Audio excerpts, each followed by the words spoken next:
side to side, without you by my side, my side, my side, without you by my side. One time from side to side. Peekaboo, I see you, peekaboo, I see you, looking at me, looking at you. Hold up, where you going? What you doing? Who you seeing? What you need? What you want?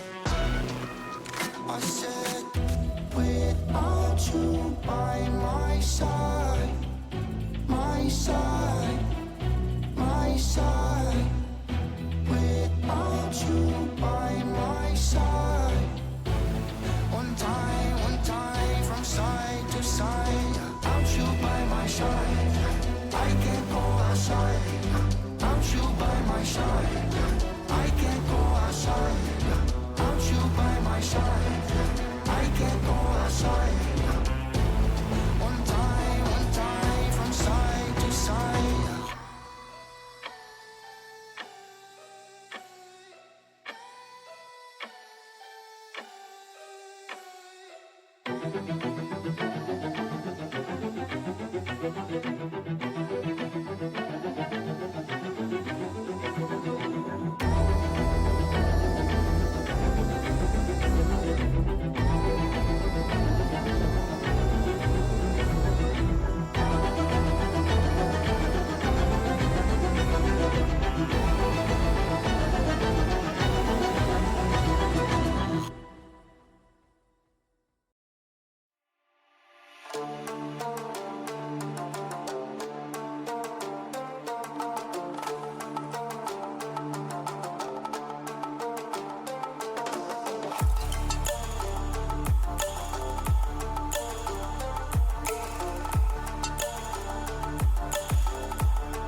is no time for regrets, but I remember how I slept in your chest. I want to forget it, take a breath and leave you away, away. But it's not that easy, 'cause you make me miss you again, again. If you want, just come. If you want, just come. Don't leave me again, leave me again. If you want, just come. If you want, just come. Don't leave me again, leave me again.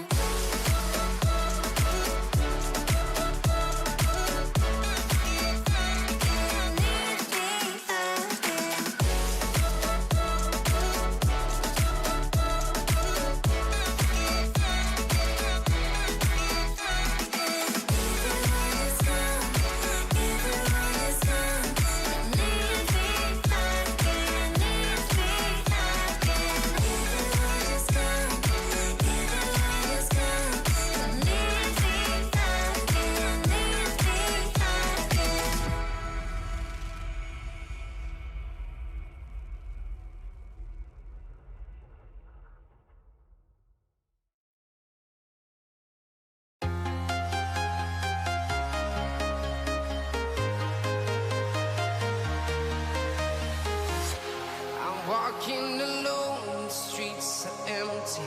The only thing I can see is my own silhouette.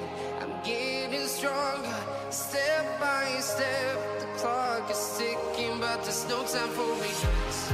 I've been flying from town to town, from London to Taiwan. I've been all around the globe, trying to protect your soul. We are heroes tonight. We will fly above the sky. We are heroes tonight. Yeah. We are heroes tonight. We will fly above the sky. We are heroes tonight.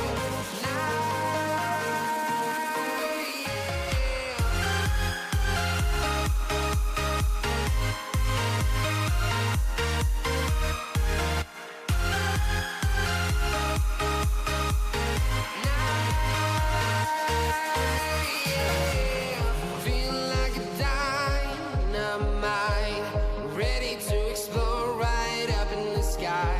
I need you to listen, I need you to hear, and don't show any fear. I've been flying from town to town, from London to Taiwan. I've been all around the globe, trying to protect your soul. We are heroes tonight. We will fly above the sky. We are heroes tonight. Yeah. We are heroes tonight. We will fly above the sky.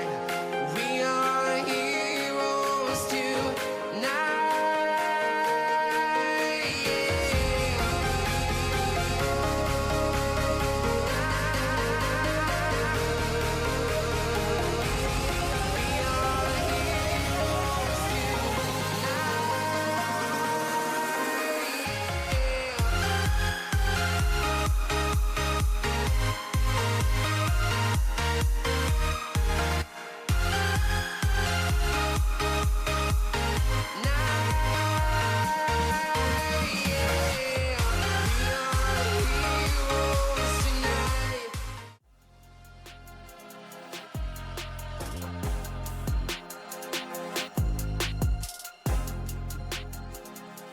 Welcome back, everyone. Vanquisher, and we have a rescheduled game here tonight, which means we also have a rescheduled caster here tonight. We're bringing in the Crims instead of Rap, but of course, I am Satyr, your ever-present lovely caster, joined by Crims.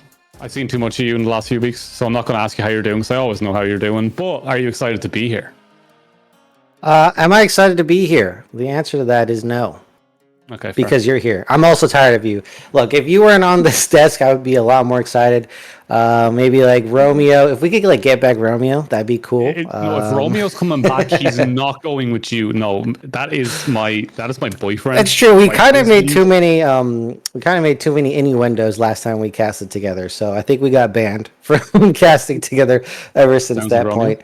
Yeah, that was with Romeo. He just, it was hard to stop him. As we have this game here, we have your favorite team of all time, Dorado Gaming, versus the winning formula. So I'm sure you're here to be rooting for them. Zol might be in the chat. We always know Zol always shows up for all the games. Your best friend Zol going to be in the chat. So how do you feel about casting this game? Do you know what? I'm genuinely excited for it. It's nothing to do with the fact that the winning formula is undefeated and Dorado are not favorites here. That's always good for me. I always really enjoyed it. No, honestly, I think Dorado are probably one of the best orgs in this, and I don't want to give them any sort of discredit. They're very, very good at what they do, and they do build incredible rosters. It just hasn't really started off too well for them. We've saw them make quite a few mistakes over the course of it, and I would like to see them pick it back up just for the competitive integrity of the league.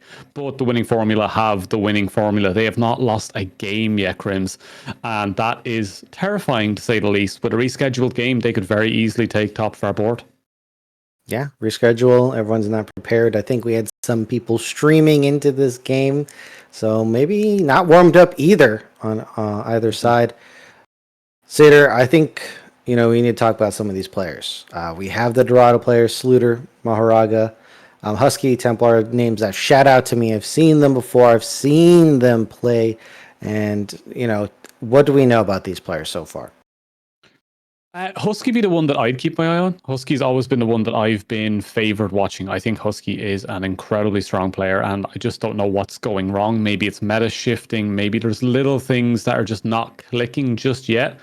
But I do have to say that on the other side, Quality.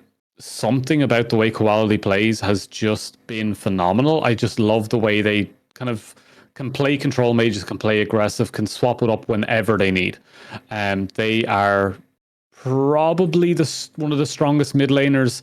I'm not going to say the other one because he's now a friend of mine and we talked after every single series. But no, I think there's some very, very strong players jumping into this. And I think Quality, very, very high up there. Lee Sinners has a name that screams solo queue, but knows how to play for a team. So there's definitely some heavy hitters on both sides. It just depends who gets going first, I think. Okay, so are we expecting full fire, full fight, early skirmishes across the board, or is someone going to try to play the more scaling side, like Quality or maybe Scruff in that mid lane? Scruff has had some interesting moments. I feel like the last time I watched Scruff, there was some plays that really missed the mark, and that's not something I say often. It just feels like there was some mishits in there. Sluter, I think Sluter's a player you've watched a lot of, though. And I kind of want to give you my opinion before you say whether I'm right or wrong. But Sluter, his champion pool does not suit right now. There's definitely less aggression where Sluter wants to be. Sluter likes to be in your face constantly, and it doesn't seem like that's really the case right now for this top side. Yeah, it's the meta shift, meta changes, so I don't get to see how they evolve until days like these, and so maybe something like that Mordekaiser, something we could see. We've been seeing a lot more in the pro play, something that we bring to Vanquisher League here as we have the Akali being taken away. So that early, it's Akali's more of like the mid-phase spiking champion now on the Assassins. Caitlyn being taken out.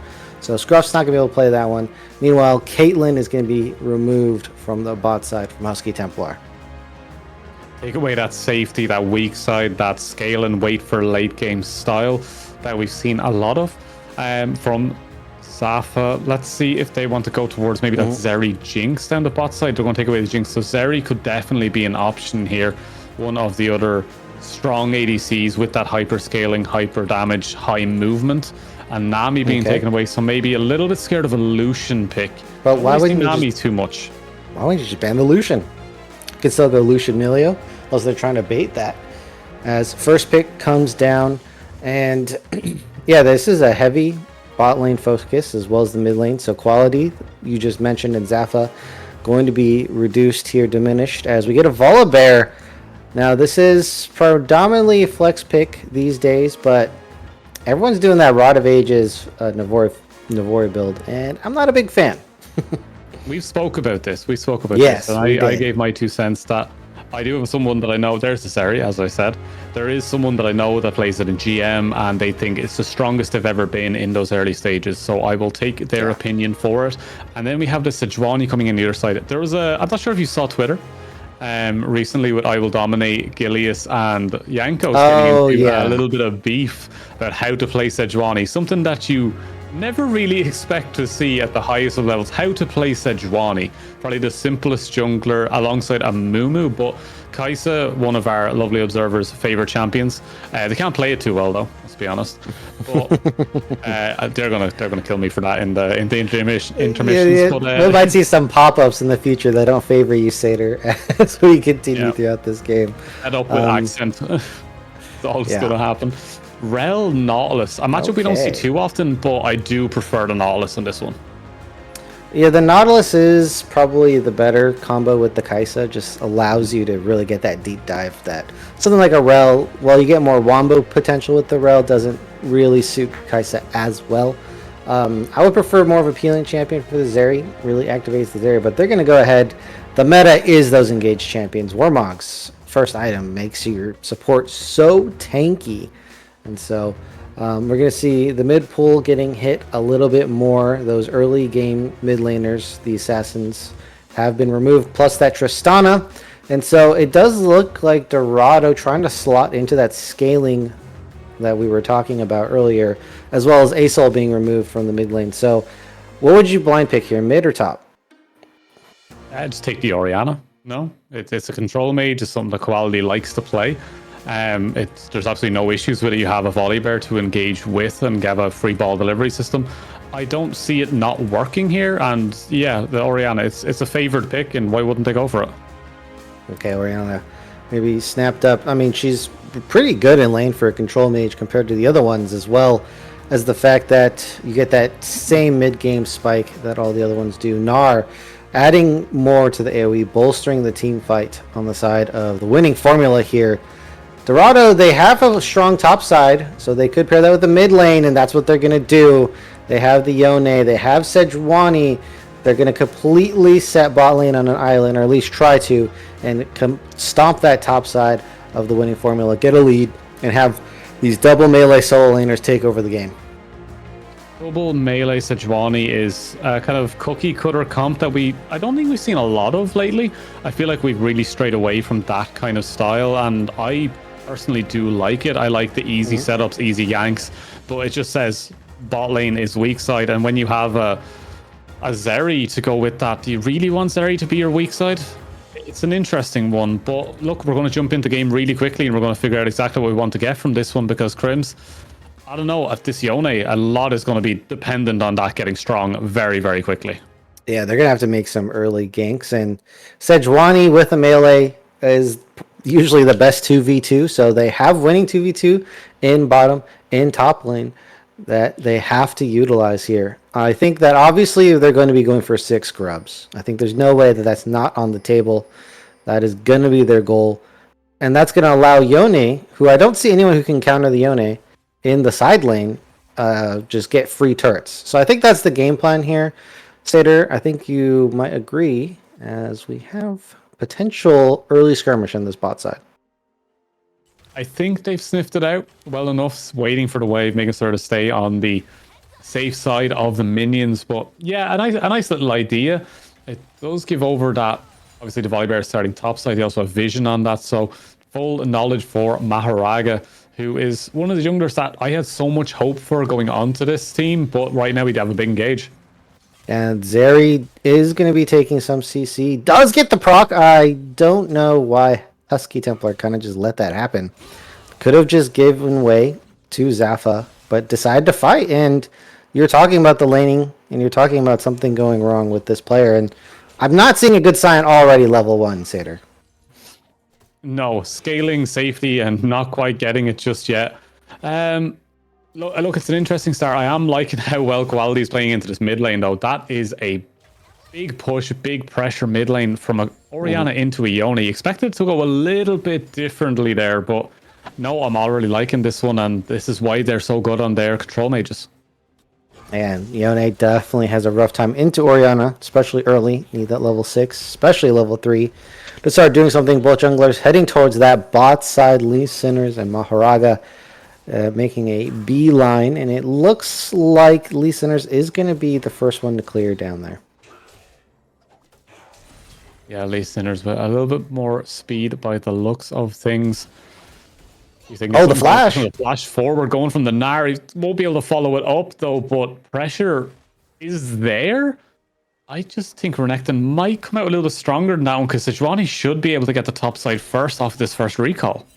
Oh, and it has the Dorn shield, so it's healing off of this. Q going to come up soon. Both top laners still have TP. The wave's bouncing, so Sluter, as you're saying, in the beneficial situation at the moment. Maharaga says, yeah, I'm never getting that bot lane scuttle, so he's going to immediately hop over to the top side, take that one. And right now, the jungler's a bit of a wash. We have a tempo advantage for Lee Sinners. We'll see if that Lee Sinners could use this to their advantage. Find a gank somewhere, because this is what you're looking for on the early Volibear. Looking for something on the early Volibear. We do see Maharaga overstaying maybe just a little bit. This seems like a lot of wasted time when you already have that recall coming through for Lee Sinners, but if they can get something from it, Oh, here we go. They can get a kill, can they? Oh, the flash Q going to be committed here into the stun, and that is first blood. And that is a lot of damage plus stun combination going down there. Going to cost Maharaga the flash, but they get first blood onto the Renekton here. Meanwhile, bot side going to be finding a skirmish to push this wave in. And I mean, that's a good start for the side of Dorado. Plus Sluter gets a first blood. Should help out that top side quite a bit. I did say that Sejuani was going to get towards that top side first. I expected the recall into it after seeing that crab go, but it was actually really good timing for Sluter to back and prep themselves for Sejuani. I just felt like Sejuani wasted a lot of time, but if they can get a second gank off, that could work too. Here's a regank, and they know there is no flash on the Snar. Stun going to be used now because Sejuani's in range. They get the stun combination, and they're kind of messing about trying to give over the kill to Sluter, and that is going to be the case. The regank comes through. This does come at the sacrifice of some camps, but I'm going to be honest, Lee Sin only got one camp. Definitely worth the trade there. And now you have a very much jump-started Renekton on this top side, and that's when we can start seeing a top laner dominate in that and get all the objectives and potentially get this turret. Yeah, potentially. Look, you couldn't have asked for a better start as for Renekton and Tanar. It's a bit of a tough matchup. It can swing very, very heavily in Nar's favor in those early stages if they can keep you off of the CS, keep you pressured.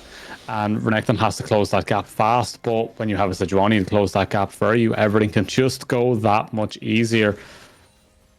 Going to be a harsh ride now for the Nar, but that late game is all that matters, because if you can get a good Nar on multiple members, follow it up with an Orianna, follow it up with a Volibear, and then Kai'Sa to jump onto it, yeah, there's a lot working in their favor if they can just get it into the wombo. But in the mid lane, that's a lot of people in the mid lane for a lot of nothing. Oh, this is going to be a first support roam for the side of winning formula. Dorado, they might be in trouble here. Junglers meeting face to face. Lee Sinner's going to get the smite, so this is a 2-1 at least. Stun comes through, and there was no support, despite the fact that that helper was there first. It didn't matter. Jungler was already dead. No skirmish to be had. No skirmish to be had. Gives himself up for one, and I don't think it's worth it in the long run, but we'll have to see how the rest of it scales. 2-1. And look, I think it's okay. I don't think it's great. Giving over that kill, never's going to feel good, but is there a world where that's enough grubs if they can get the next 3 for them to win a game? Probably It's pretty not. unlikely. It's unlikely they're going to get it, just due to the Renekton pressure. Also in trouble is getting stunned up. And there's the stacks just dropping that health bar. Zafa committing the ultimate, but not a kill going to be picked up. Nothing going to be picked up there. The thing I'm most worried about is if you had given up those grubs and just taken that Infernal to start us off, you're giving yourself a better win condition with Soul, right? You have so much more control around that area with the Oriana, with the Volibear, Kai'Sa, and Nautilus. Why not focus just on that bot side? Yeah, definitely should be focusing on the bot side. You have the counter pick 80 carry. Sluter might have just took a step too far. Meganar is not going to keep going. But, I mean, there's plenty of options. Volibear still good at diving without your level 6. So we have Zafa here in this Zeri versus Kai'Sa. I'm going to flip over the top side. A lot of action going down here. As I don't know if you're going to get a chance to talk here, Satyr. No, this is how Vanquisher usually goes. Don't worry about it. It's a very fast-paced madness, and it will never really end. But sketchy. Yeah, stun coming through. Now Maharaga on the bot side. Helper gets stunned up. They're blocking the walls, and that's going to be a kill on the bot and top side. Then that's not a good look for the winning formula, as they are running into Dorado, and they are completely steamrolling this early game. And yeah, despite the fact that Fluter didn't get the immediate kill, is going to be picking it up on the back end, and that's CS denial. That's 2 plates. That's a huge lead on this Renekton. And then bot side, the gank goes out. It's very rare that you win both sides of the map here, but it's happening, Satyr. Yeah, this is the Dorado that we were used to last time around. They were just winning everywhere. There was no... oh, never mind. Lee Sinners wants to fight this. Oh, Lee Sinners committing the ultimate sin as they are going to be dropping. And Helper again is helpless. Is going to be flashing out. And they're just giving over kills. Lee Sinners twice running into an objective and dying and not really getting much out of that trade. Yeah, Lee Sinners, again, just over-forcing in... I'm starting to think it might be from a place of just worry overall. It might be, I'm falling too far behind. I need to get something. I need to get some...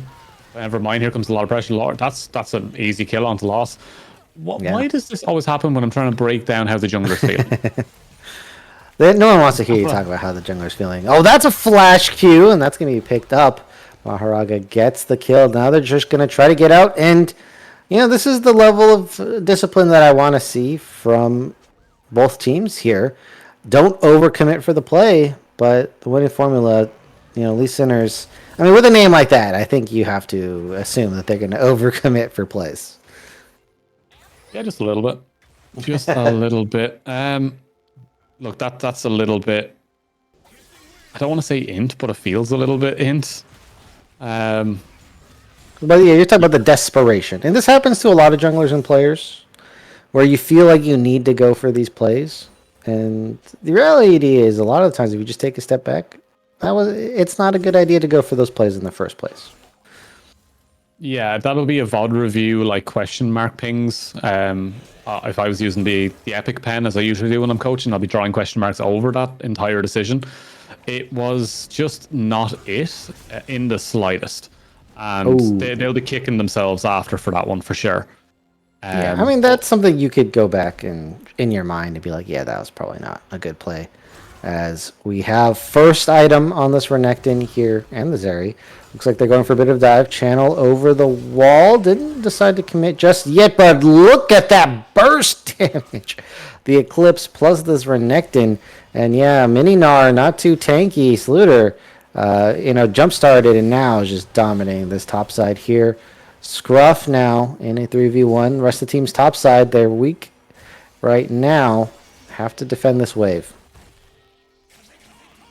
Yeah, have to defend the wave. For the first time in 42 careers, he finally goes for the Renekton, but in the bot side, they're going for the dive, and Scruff just about... Oh, the stun! All in the end, the stun comes through. Sluter is going to flash onto this one, clean that one up, but it's now surrounded by 3 members of the winning formula, and yeah, having numbers like that is a winning formula. I think for that situation, there's not a lot of answers for Scruff, but for Sluter, giving over your bounty to quality may not have been the best decision there. as it looks like Husky Templar trying to make some headway on that turret. Does get down to 2 plates with the first completed Shiv on either side here. But yeah, quality 2 kills up now, and I'm assuming should be at a hefty lead because of that that bounty. Should be at a hefty lead, but then again, it is Yone, and items don't really matter. It's a raw stats diff when it comes to Yone, but the hook is easy, the hook is clean. Will Husky Templar be able to escape from this one? Should be able to hop that wall easily enough. Quality does not have the ult to follow it up, so it's still a bit sketchy. You shouldn't be getting hooked at that point, right? I mean, Zeri getting hooked next to a wall by Nautilus definitely should not be happening. But Zafa didn't have the ultimate, so unpunished there. Is going to lose a wave, so I guess there is some level of punishment. Overall, though, I mean, for Dorado, a little bit of some hiccups in the last minute or so, but overall, what do you think about this game state? It's a bit, with 4K goal lead, well, around 4. It's good for DOG. I'm so used to DOGG from last year, but from DOG, and they are a very, very good squad when it came to getting early leads and then forcing that lead constantly. Very good wallet check team. But I still feel like the winning formula has always kind of played well to their scaling. I know this top side looks terrifying, but Renekton does have a fall off. He does have that, I'm not as tanky as other tops, I'm not as bruiserish as other tops, and I do need a little bit more time with the Dominus and a lot more control in terms of that. So for all their advantages, it's not the person I really would have wanted the kills on in total. So it's looking great.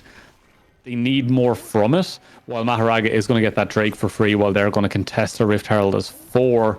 There will be a 5 versus 4 if we see Quality get there in time, and Maharaga's actually going to step off of the Drake, so they want this fight. Yeah, they're moving over their engage. Sejuani now joining as the Rift Herald down to 4K. I think they bought enough time here. Zafa as well. And this is a really late fight as Lee Sinners is going to use the ultimate to get away from that engage. Wait a minute. The ultimate comes down. Sluter, Maharaga returning fire with the Yone. Not a kill just yet. The Nautilus ultimate onto 4, and that is providing so much CC. This might be the winning moment as they're going to be able to pick up one. Another one as Husky Templar just completely out of position, not trying to make the escape. And Satyr, that is a complete turnaround.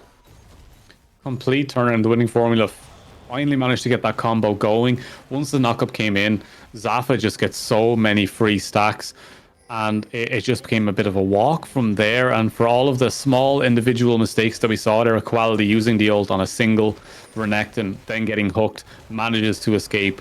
Lee Sinner surrounded by 4, ults over a wall, manages to escape. It's like they failed 4 times, and then suddenly it clicked and went, oh no, we can win this, and one ability changed it all. So look, it's fine, it's good, but we need more of it, just a little bit more. I mean, this is such a huge momentum shift, and Quality player now up to 3 kills, and as the bounty just drops for some apparent reason here. And I do think the ultimate was getting Sluter out of the fight where a lot of the power is on the side of Dorado might have been the correct answer from Quality, as Helper is walking into jungle. Support mid laners are on that bot side for now. And interesting that both teams are playing to the side lanes here. This is a defense. This turret is kind of the point of contention right now here. Could be point of contention. Let's see what the idea is here now. So they have bot lanes in mid. They have Helper and Quality in bot. But that is a Maharaga caught out for the moment. Lee Sinners could collapse on this one. Flash is available though, so he should be able to get out. Can they protect his tower in time with that 5 grub difference? Uh-oh.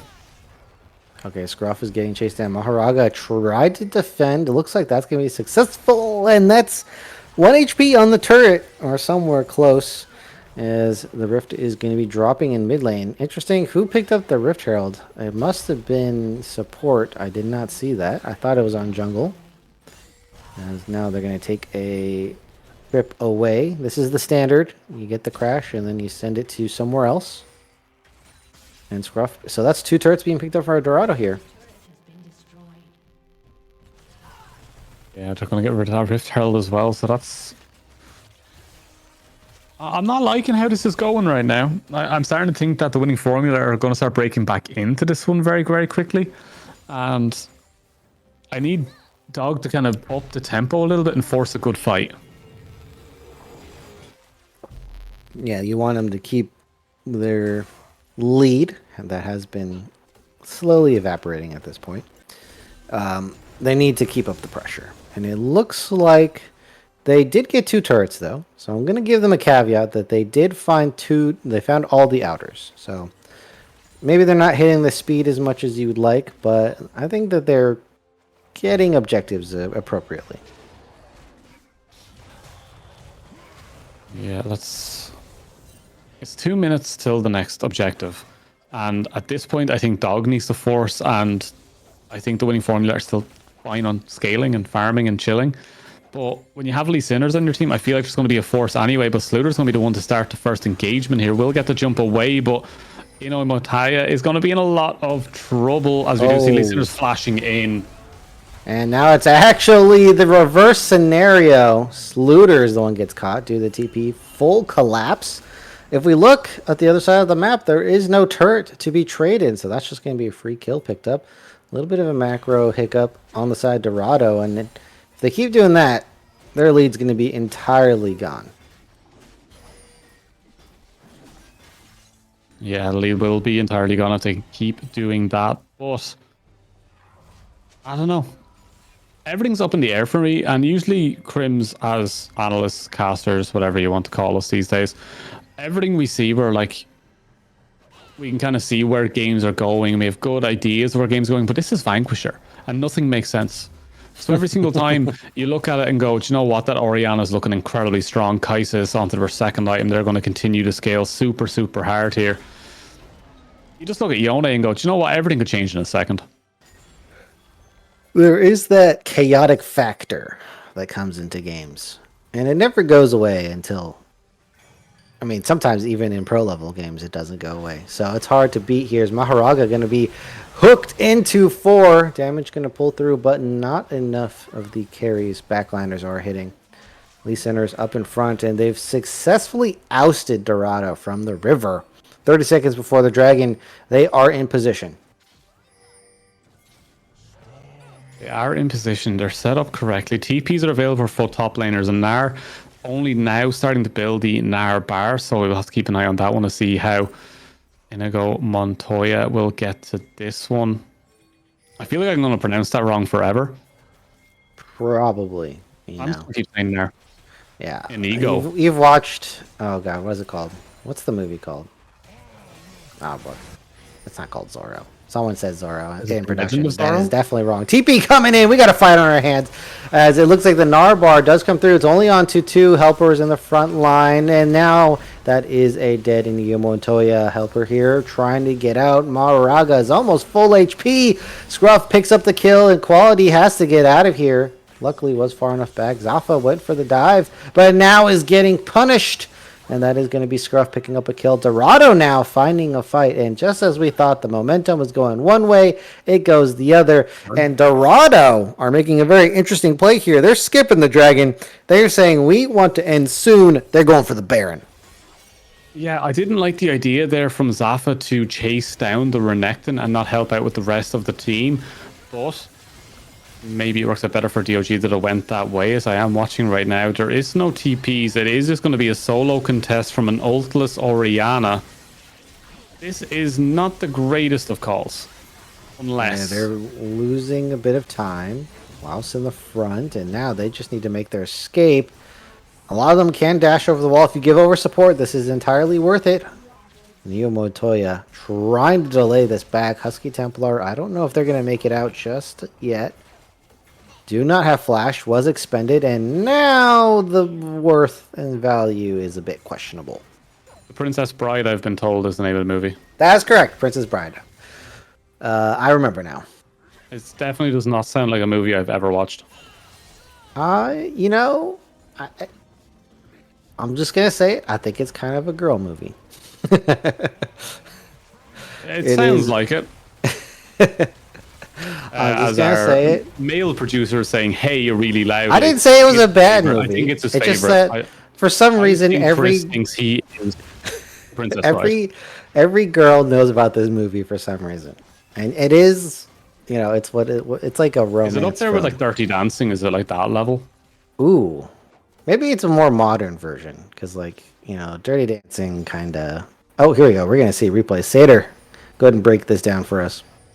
Well, the Gnar coming in and immediately using the Gnar ult and not even actually getting the stuns is incredibly sad. But this is where I get a little bit confused. So the Gnar does get immediately popped. Helper is here, a lovely 2-man ult, but Zaffa's gone. Zaffa's just chasing down Slither, uses the ult to even get on the other side. Did not need to use the ult there because Renekton was turning. Then Scruff has an easy lineup here because Kaisa can never re-enter this fight, and then it's just all falling apart. If Zaffa had maybe stayed or kept the ult, there's an opportunity for him to get something, but it felt so off as Maharaya gets hooked in and ulted backwards. That is a dead Sejuani here on the side of this one, Lee Sinners, and a fail jump from the Rel. They will pull them back in, and Husky Templar's now in a little bit of trouble, as the Volibear will be able to hop that wall, will be able to just chew you down, but side lane pressure, keep an eye on that Renekton. All right, there's two ways of using this, Satyr. Either both teams keep making hero plays, or someone keeps making a mistake, as this game keeps flip-flopping back and forth, and now the winning formula find themselves in a nice advantage, a nice team fight. Kills are even. Gold's pretty even, especially at this point in the game. Sluter is going to have a tough time defending, as a Renekton. Double melees are not the best for holding a defense. And, well, I guess the winning formula didn't want to push the issue. Decided to go for these outers. I mean, it's easier to get these outer turrets. Easier to get these outers. Just pick up the static gold now while you have an opportunity to do so. That Baron did not amount to much, but it's the fighting. It's the constant fighting. It's always one or two just constantly wanting to go for something here. Lee Sinners, I don't think you win this fight regardless of the aid of your team or the lack of aid on the other team. I still don't think you can beat a Sejuani regardless, because Warmogs is broken. I think Volibear beats a Sejuani no matter what. You just sure? because of the healing. Just because of the healing. As it looks like the whole team, the whole squad is here to back up Maharaga. Stun comes through, TP coming down, and that was not a 1v1, not an honorable 1v1 that we were talking about. As this Baron is still 2 minutes away. I don't know if they're going to get anything, but another kill would be nice. Hook is going to save Helper. I don't know, there's something about Battleborn Sejuani that is just tearing up games at the moment, as they do use that 1-man ult into a 3-man Yone ult. It just pulls everyone straight back in. Everyone is alive. It's all messy, and Gnar not even able to join this one, as he has to watch helplessly as his team get eviscerated. Helper will have no help, will go down, as we do see the Gnar being able to pull Sluter back in, but there is nothing else to do but watch as your tower falls. Multiple stuns, multiple hits, health bar disappearing, manages to take out the Sejuani at least, but what can Lee Sinners do to stop this inhib from falling? Oh man, what an instant bloodbath. Was not expecting that, and I don't think the winning formula did either. Scruff is now going to be stalled here. I think can actually outduel this Volibear. Ultimate going to be committed, but it is dodged. Field coming through. Flash. Stun still hits. Rollbear would have won that. Oh man. 100% Rollbear would have won that. I mean, Rollbear is a dueling build. There ain't no doubt about that. That is a dueling build. You just outduel everyone with your infinite healing. This Volibear build is just not that strong anymore. But as we do get a replay, so this is the most important thing here, is when the Yone turns this one, it is absolutely beautiful. But once again, Quality only landing that 1-man ult and only pulling in the Rel. Well, yeah, just not really waiting for the fight to devolve for a good opportunity, right? And then not really being patient. And then we watch here. They think they're safe under this turret. Oh my. And just beautiful. Yeah, 3-man ult is just perfect. And the fact that the Rel lives for so long as well, continuing to tank that tower for the rest of the team, just makes it so much easier for them to continue to dive. Yeah, amazing coming out from Scruff there. And that was a 3-man, not a 4-man. I stand corrected. But this game's not over. Fight. This game is not over. We still have a game. It's just one inhib here. Lost trying to find a little bit of a kill. Just fishing. Helper does not have hook right now. No advantage being taken there. Quality throwing this ball out. And Maharaga and Laos say, we don't care. As they're pushing into this river. This is not going to be a soul. Both teams here are making their stand. We have a flank from Inigo Montoya. See what they can do with this one as Lee Sinners. Once again, chunked out to start this one off. We've seen it so many times where Lee Sinners wants to engage on this, but we will see Helper actually start this one up. They have two of them in, but Rella's holding back the carries, which means the front line will melt in front of that Yone and that Zeri, as the rest of the team is now.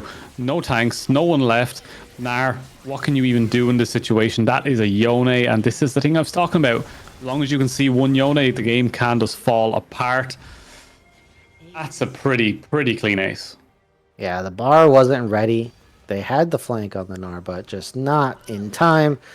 They engage goes a bit awry, and now Dorado finding themselves with their first win in what was a pretty rocky game overall, Sater. Rocky, but controlled rocky. It was a mess, but they knew where everything was. And they never even gave a chance for that Renekton to fall off. They just won from start to finish, and the winning formula with their first loss this whole split. What are we going to do with that? Of course, it's going to be Dorado who are bringing them their first loss. As we see the damage coming out. Zapha, actually #1 damage on the Rift. Quite surprising. So good effort in these team fights. Just wasn't able to put it together for the rest of the team. Husky Templar going to be the most damage on the Zeri. And, I mean, the way they play topside set them up beautifully for this win. They might have made a little bit of mistakes here and there, but overall they were able to get that nice snowball. That one huge team fight, they lost that Rift. That was the one moment for the winning formula. And what do you think they could do to, instead, you know, if we go to a parallel world where they follow your advice here, how could have they picked up the win instead? I honestly think Lee Sinners is just a little bit lost on that Volibear, considering they're going back to older builds and not staying up with the meta that is making Volibear so prevalent in the current meta. I think that is a big problem. I think everything else is fine. The Gnar obviously is a pick directly into Renekton. That is a counter pick. I think that one would work, and it didn't quite. But that's mostly down to Sejuani. Yeah. Take away simple junglers. Play a simple jungler the way it's meant to be played, and not with this Sundered Strike build. And maybe take a little bit more damage in that top side, because Gnar, although it does do damage, it's not an Aatrox, and that would have been a beautiful pick. Yeah, and not an Aatrox here, as we're going to be going ahead and cutting it to a break, because that was game 1, and when we get back, we're going to be serving up game 2 to you guys stat.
empty. The only thing I can see is my own silhouette. I'm getting stronger, step by step. The clock is ticking, but there's no time for regrets.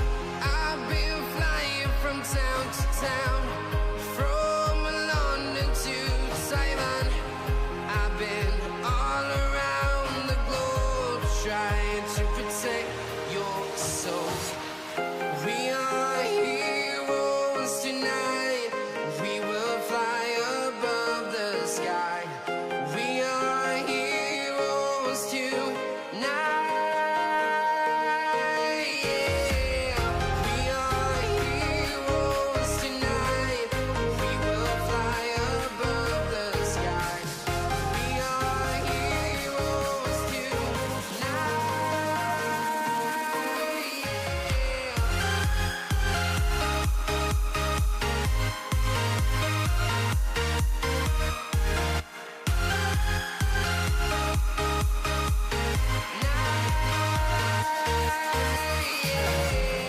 Feel like a dynamite, ready to explode right up in the sky. I need you to listen, I need you to hear, and don't show any fear. I've been flying from town to town, from London to Taiwan. I've been all around the globe trying to protect your soul. We are heroes tonight. We will fly above the sky. We are heroes tonight. Yeah. Is it me?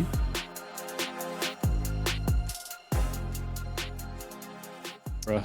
Hello, everyone, and welcome back to our Vanquishers League.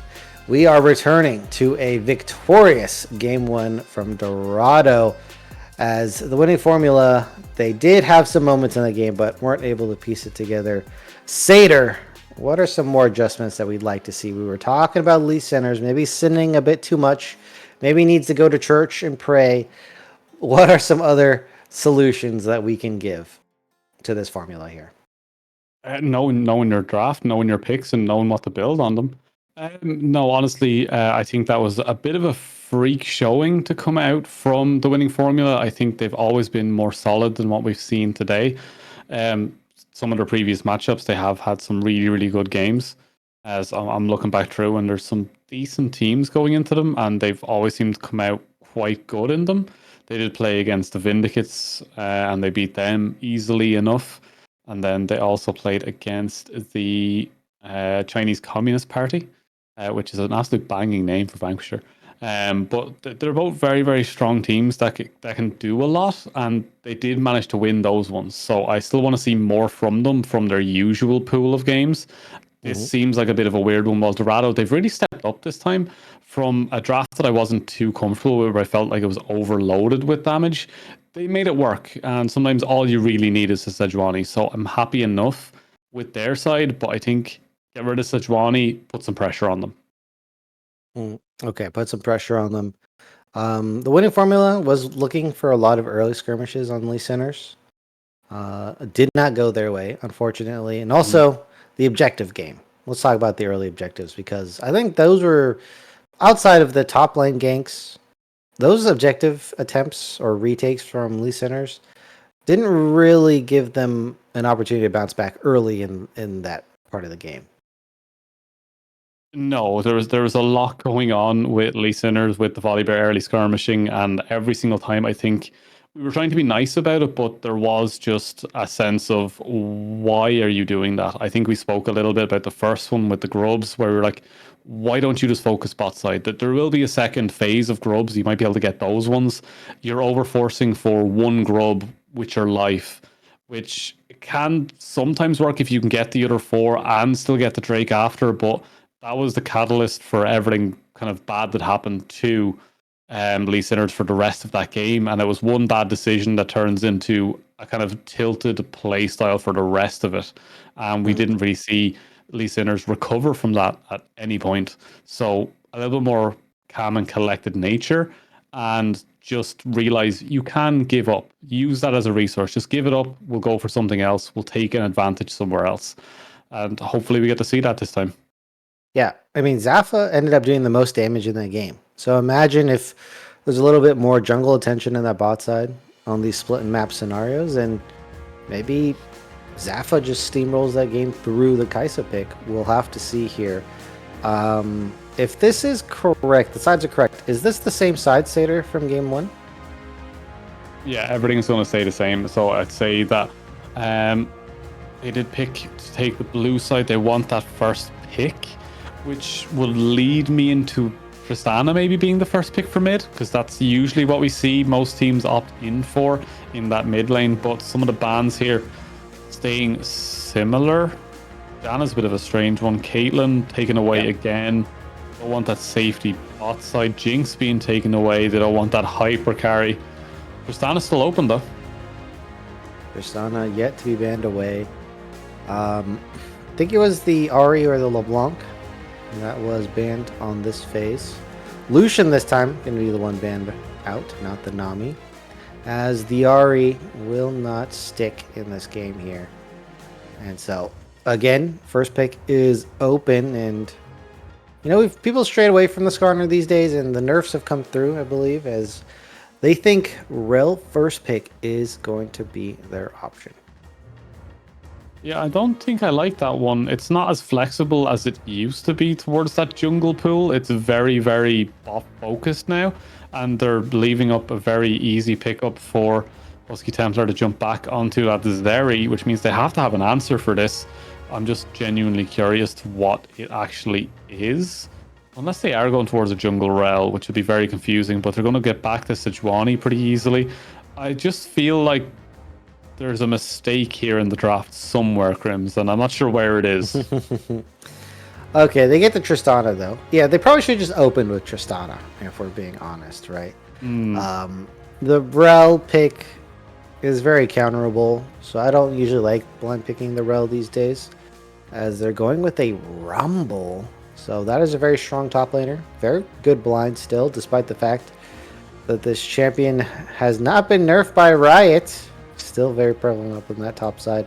Alistar going to come as that Rel counter. And from this first phase, Satyr, what are we thinking?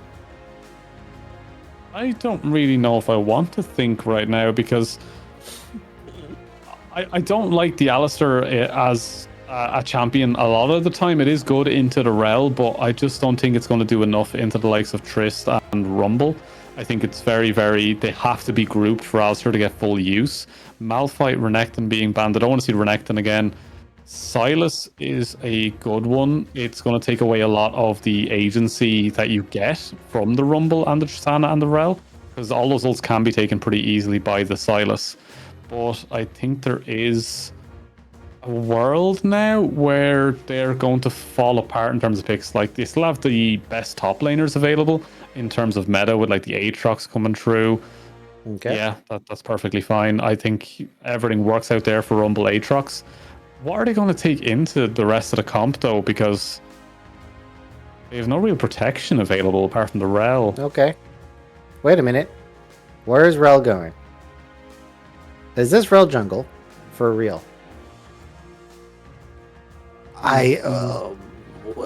Okay, Vayne, Tom Kench bot side. No, this is... Wait, Tom... I'm so confused. Rumble jungle? Tristana mid, Tom top lane, Rumble jungle? Is that what's going on? Because Rel is not a jungler anymore. Completely nerfed in that role. So... I think that makes the most sense, Satyr. Does it? Okay, Rumble jungle. Rumble jungle. That is the answer here. Does benefit from the new Spirit Ashes item. And we see... Wait. So Tom Kench versus Aatrox. Why would you pick this matchup? Now, I have an account just to play Tam Kench on because it's really, really fun. But it's one of those matchups I don't really like playing into. You can get ahead of it if you go for some very, very select Tam Kench styles. And one of the key ones is to go for a Dark Steel. There's multiple styles. Dark Okay. Seal Tam Kench top is really fun to play into Aatrox because you do silly damage. And if you can get an early gank or early advantage or early kill, you can slowly just run that lane down and there's never a hope for Aatrox. But with how well Maharaga played her in topside last time, I don't think that's going to be the story here. Yeah. Also, Tom Kench falls off incredibly quickly. Still tanky, just doesn't do as much as Hey, other you top don't laners. do my boy like that. I'm Don't gonna do my boy do. like that. I'm doing your boy like that. No, Tam Kench does Ne- not fall off. It's the rest of the team that falls off around them. Ah, I see. Yeah, it's definitely everyone else's fault. Always. As as we get the no Sejuani ban. So Seder, they didn't want to listen to you at all here. And we'll see if this proves to be a wise decision. And in this bot side, the Alistar lane gets prio. That is a crime. Is that them wanting to pull them in, though? Is that what I'm thinking? Like, they want to pull these in? They want to set up Rumble to come down early? Well, if they did, Husky Templar just pushed in this wave a bit too early. So the bounce back is entirely possible here. We'll see if they can control that as it goes the other way. Rumble starting to clear. Wait a minute. Maharaga went for a back on the second half of their clear for a Ruby Crystal. I've never seen this before. What went wrong? Maybe just bad leash, bad control in the jungle. A little bit I, too I, low to... I have a feeling this was planned. Like they knew they were going to do this. It seems odd. Yeah, well, we'll never know. We'll never know for sure. But I never think it's worth to go back just for just a Ruby Crystal. Maybe boots. But yeah, like, do you remember the old Predator days where you finish one side of the jungle, you go back, get boots, and then just turn towards the lane? Oh yeah, I remember that. They're good lanes. Good lanes. Oh, let's have a look at this one now. As Lee Sinner's in is in bot side. Does have quality also running down towards this bot as well. So that is 4 bot on a 3.5 minute roam to get nothing. I think it's the Scuttle Crab, but that was going to happen anyway. I don't know if they knew that. Quality's going to miss some CS in the mid lane, so typically... Wow, this is the closest I've seen the predictions again. Like 2 in a row. It usually goes like 54, 55, but no, we got 2 50-49s in a row. These teams are drafting monsters, apparently. Monsters for sure, because it's very, very confusing for us to try and break down where the Rumble, Tam Kench, Trist, Vayne, and Rel are going. But those pro comps know a little bit more than we do. But a Scruff is also in a lot of trouble here. It's a big engage coming from quality. But do you really win overall? When you're playing into a Cassio that's going to recall at this point anyway, you've just half healthed yourself to force Wave your is starting own to stack, though. way back. Wave is starting to stack, and Lee Sinners is starting to pull away in the CS department here. Yeah, it does manage to get an invade in. Does manage to actually circumvent Maharaga. The pings will now start to go down. Sluder does have the inside track on this wall, so we'll get there first. Lee Sinners now in trouble. We'll get the slow. But do they have enough with quality to get this one back? Sluder goes all the way in. It's a very low. First blood does go over to Tristana. They do lose the Rumble on the other side of it. Maharaga does not have flash and will go down. Those 2 Ruby Crystals will not save you. Overall, double Ruby Crystal, lots of HP. Will pick a lead here for quality player, and this time on the Tristana, a lot more heavy snowballing champion.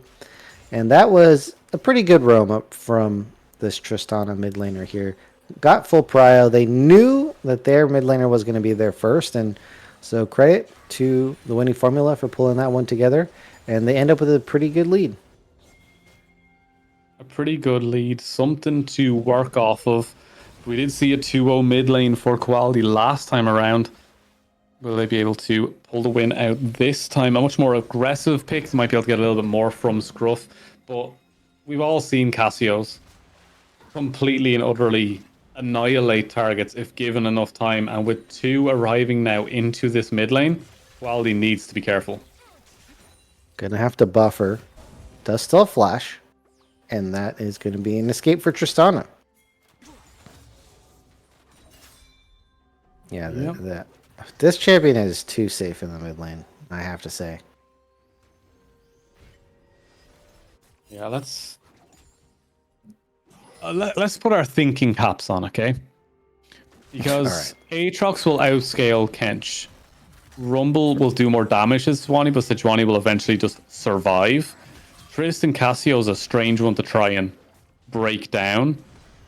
Zeri Vayne. Vayne's good at killing tanks, but can be burst by Zeri Cassio if they do get a little bit of time. Rel Alistair, more tanks for Vayne, but does Rel do enough to stop team fights? Everything seems even enough in terms of carry potential. It's kind of just the Cassio that's kind of scaring me because that grounding could be massive. Well, the winning formula is very low range, so they're gonna play into Cassio's range pretty much Trist? every fight. Well, Trist will eventually get high range. In the Longest end, range in though, the game, Arani.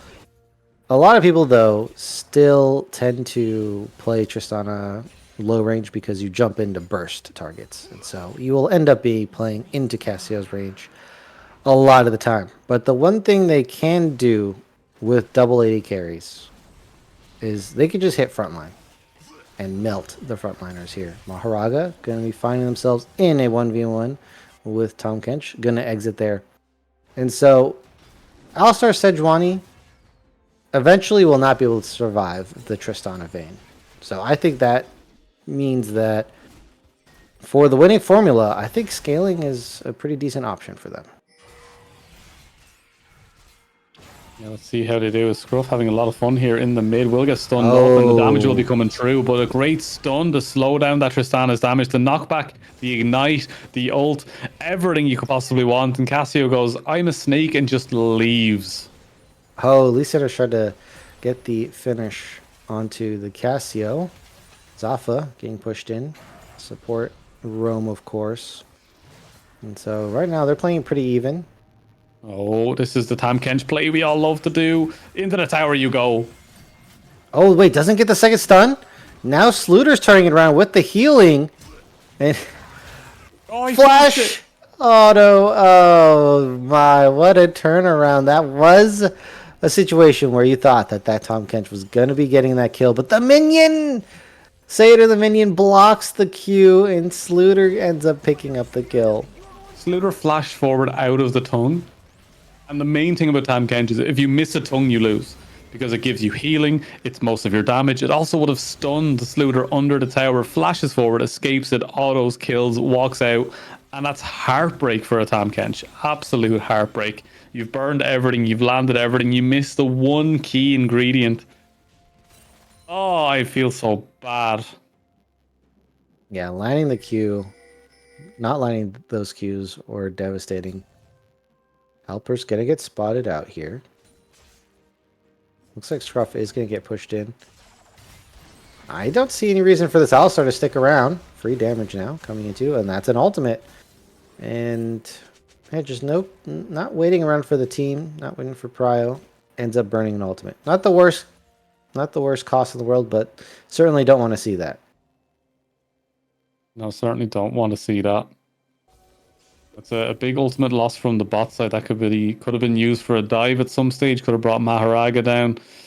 Big opportunity missed when you lose out something like that. But on the other side, Tam Kench now has to give so much respect to this Aatrox, as World Ender is going to be up around the very same time as the Eve, but World Ender does so much more. As we do see Tristana walking down. They don't notice, though. Trying to find an angle. Is going to back out, but look at this vision dominance on this bot side here. 2 minutes away from the dragon, though. And I think not much. I'm not expecting much to happen, but anything could in this Vanquisher League.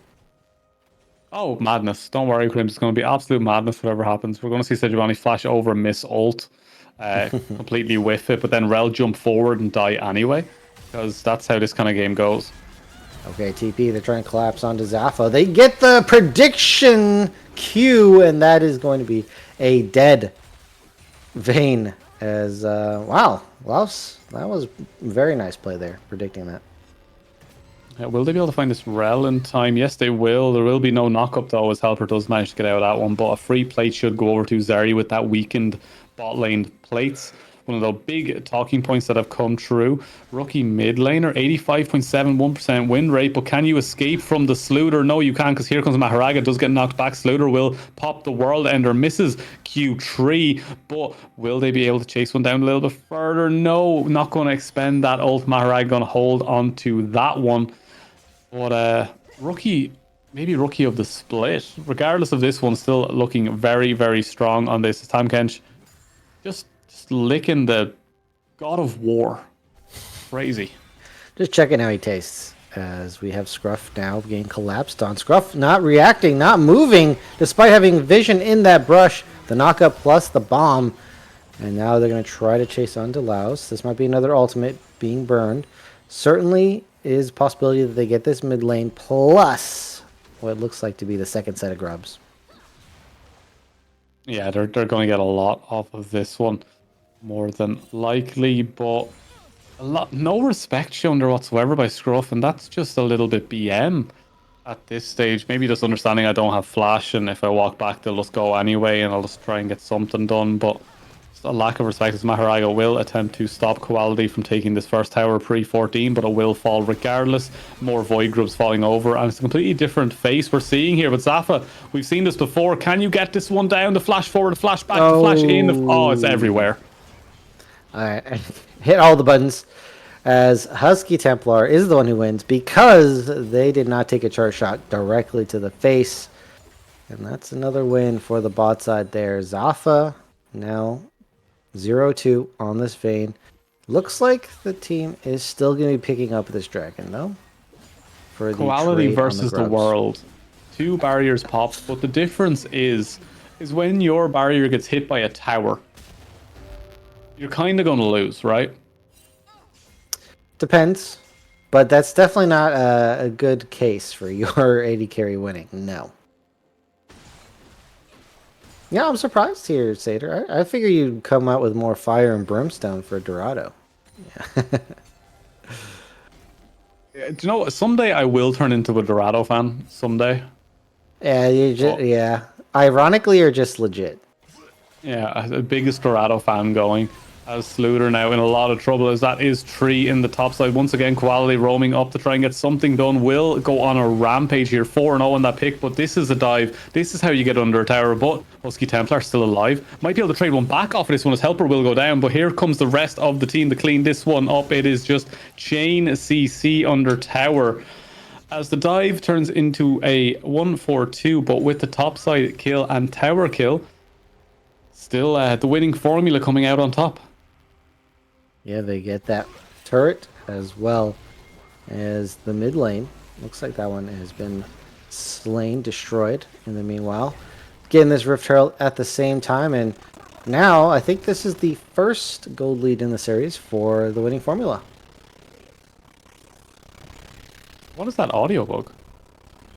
I am not hearing anything. That is all you. Oh, just my audio bug then.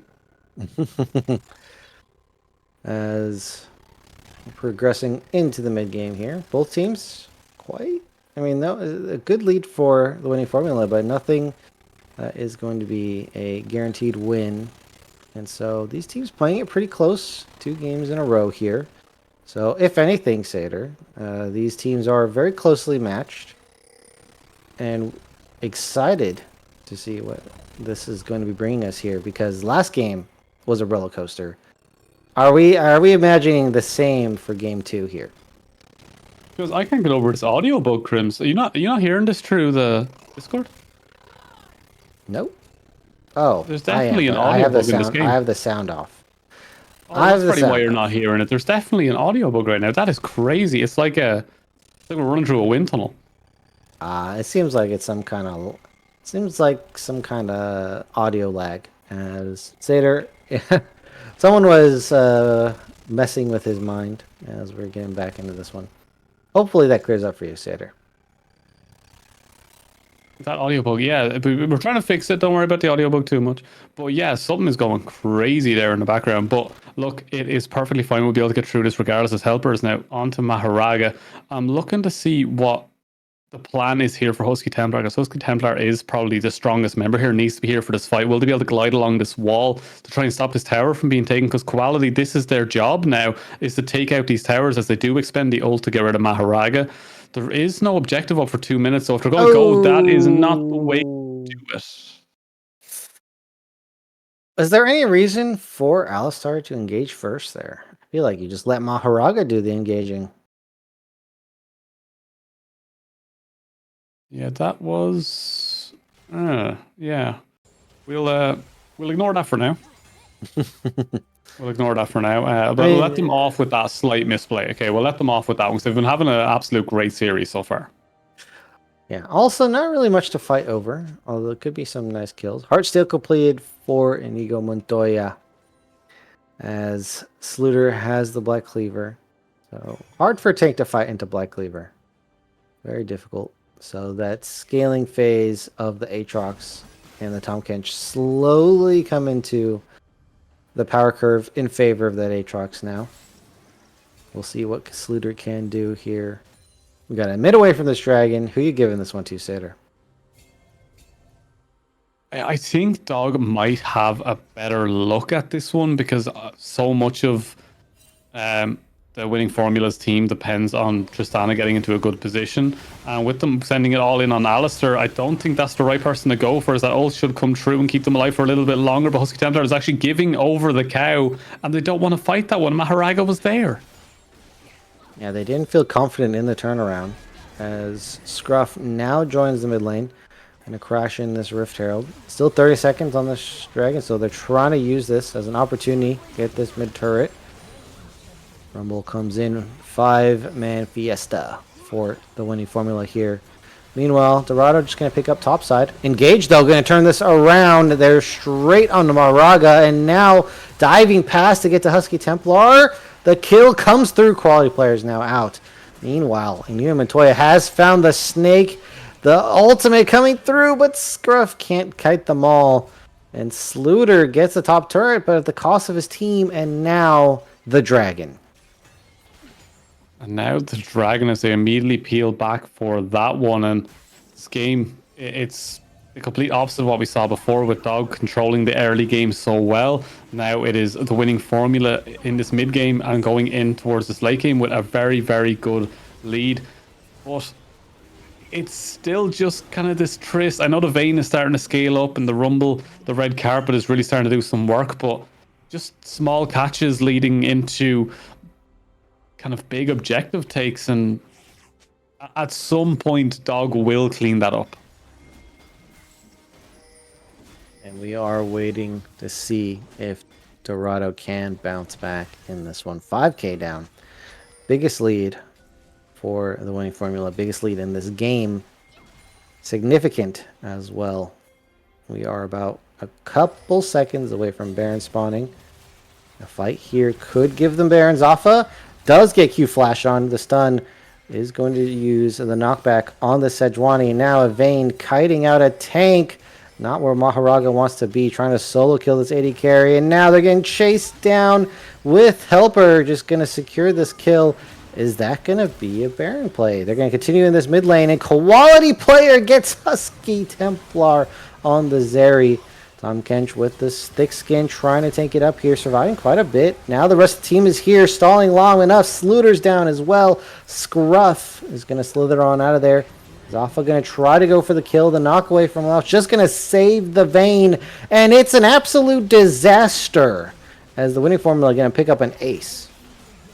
Pick up an ace, pick up the game. This one should be over, as it is all just falling apart here for the side of Dog. And it looks like we will be going to a game 3 here, Crimson. Do you expect that coming into tonight's games? I thought that a 3-game was definitely possible here. Wait a moment. Maharaga going to get 1 kill. Husky Templar going to pick up the second one. Quality player trying to just finish off the Nexus. Oh, it somehow ticks down. Can we get a replay on what actually is the final hit on this Nexus? Because I didn't see it. It just looked like the HP just magically disappeared. Crimson. Grubs have the tick timing on it. But I didn't see a grub. Did you see a grub? I like, could have been blind. When you hit with grubs, it has that true damage tick. Oh, the burn. The burn so- gets it. The final tick of the burn gets the Nexus. That was very close. I'll be honest. I didn't expect the game to end so quickly, Seder. Yeah, it kind of just ended. 20-minute game. It was just over before we even had a chance to really see. What else is there to say? Like the game just kind of exploded randomly, and quality just kind of solo carried it right there at the end. Quality did a lot of damage, a lot of carry potential there. We'll see how Dorado react to cancel out this great mid lane player in game number 3. Last one is going to take the win here in the Vanquisher League.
Okay, we're back. We're ready to go. We're very excited to get into a game 3, which we haven't seen the winning formula ever get to. And Dog, they have some things to sort out because that game just suddenly ended, and I feel like they might need to shake it up a little bit here. So I'm expecting some spice coming out. Crims, what do you think?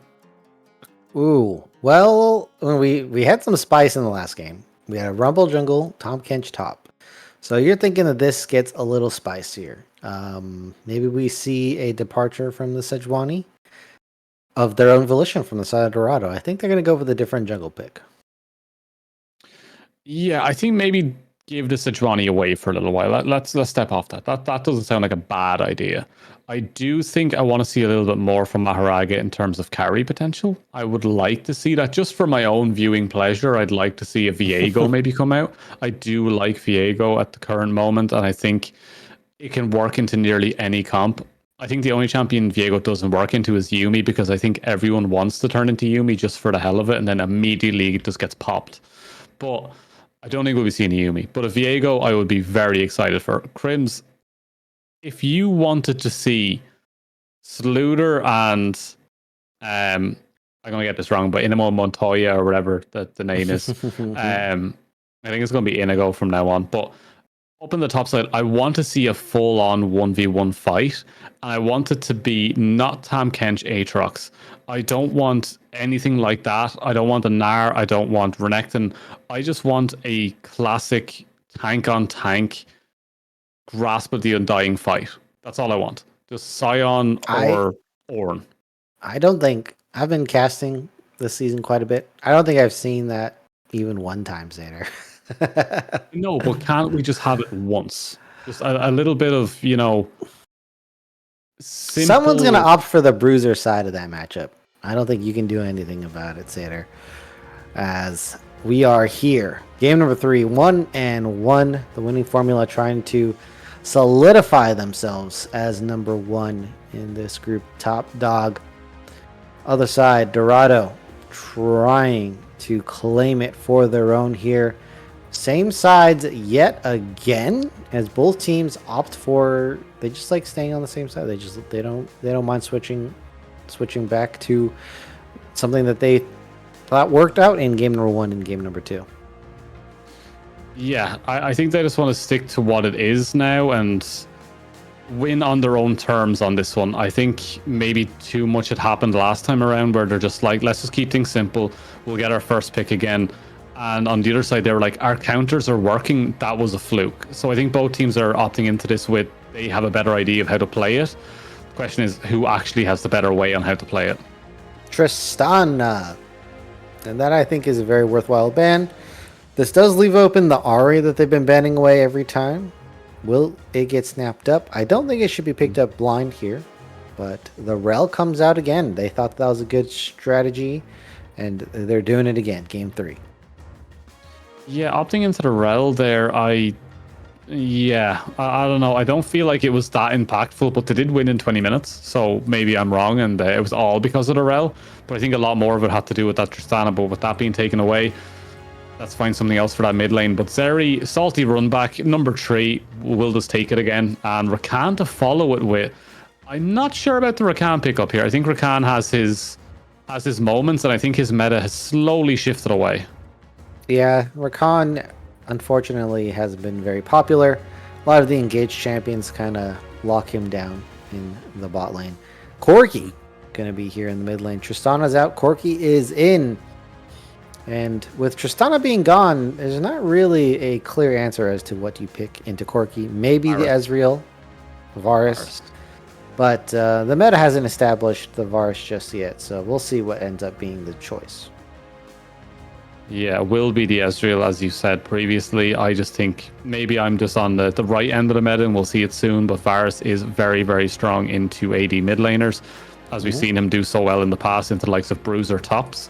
I think you might have casted a couple of games during that strange meta with Varus top with the Radiant Virtue. Yeah.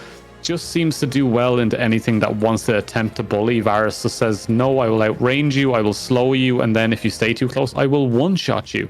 But on the ban side, we're getting that Silas again. For some reason, that might just be a signature pick. that they might want to get rid of into these, but the Tam Kench was actually a worry here. So Kaisa Kench followed up with a Kartus from the jungle. And we're definitely going to get a different game. I know what is a great pick here. Poppy. For either side, Poppy would be really strong. Is it going to happen? No. But I still got to point it out as Zyra gets picked up here. Zyra, the jungler, that is the flavor of the month for the current time, as it is just an objective monster. It is very, very good at what it does, and that is just locking in objectives. You cannot get into it, and it's just so fast. There's no response. On the other side, though, we do have Sivir, which I don't really enjoy, and a Poppy. They did listen to you slightly. Okay, there's a Poppy here. Was not expecting that one. Poppy makes it through, really good at stopping the Rakan, as well as getting Zeri stuck up against the wall.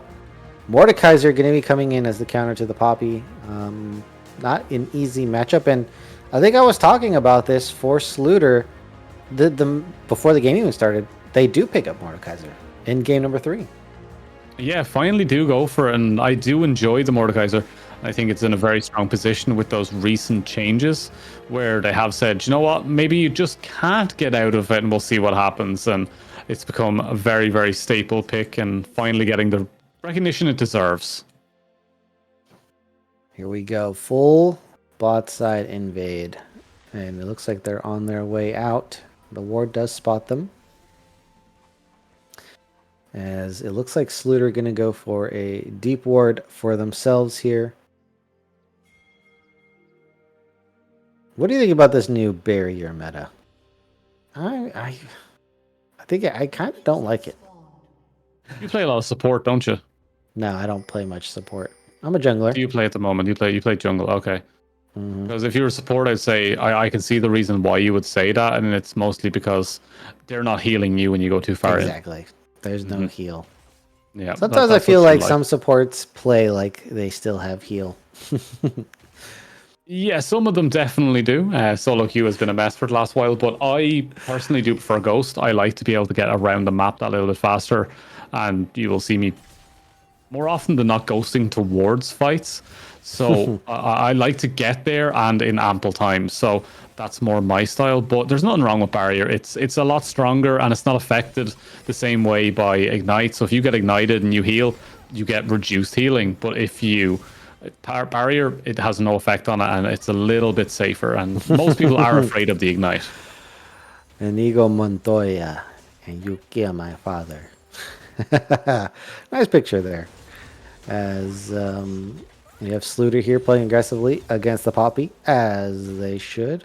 Surprisingly, Husky Templar, I think, got Prio level 1 every time so far. Oh, here we go. Biggest difference in pro comps. Sater, do we agree?